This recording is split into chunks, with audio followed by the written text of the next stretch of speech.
Romain Gisolme, bonjour. Bonjour. Où en est la situation des EHPAD aujourd'hui? Aujourd'hui, nous sommes dans une situation aussi bien en établissement qu'à domicile qui prend encore du retard, comme c'est le cas depuis 15-20 ans en France, que les gouvernements successifs effectivement annoncent des grandes mesures.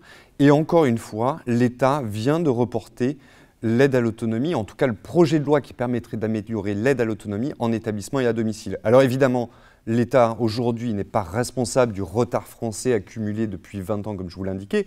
Pour autant, aujourd'hui, l'État est en responsabilité de mettre en place la loi qu'il avait annoncée pour 2019 et que le président Macron lui-même avait promis.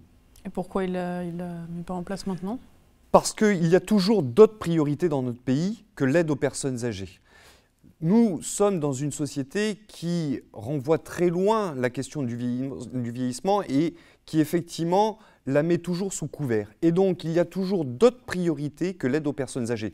Sauf qu'il y a un élément à prendre en considération. D'abord, c'est un élément d'investissement pour notre pays parce que ça permettrait de créer de l'activité, de créer de l'emploi et donc des richesses. Et puis deuxième élément, si l'avenir de notre société, c'est évidemment la jeunesse.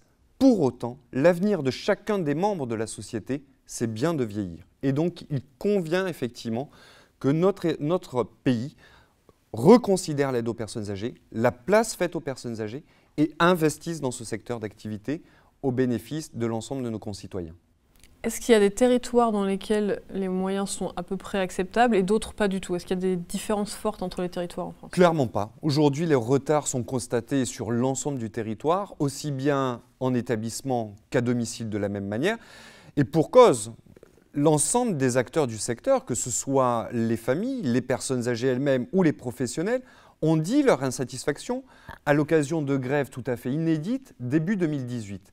Des grèves comme il n'y en avait jamais eu dans ce secteur, qui ont été portées par l'ensemble des organisations syndicales représentatives de ce secteur et l'ADEPA, l'association qui regroupe donc les directeurs de services à domicile et établissements.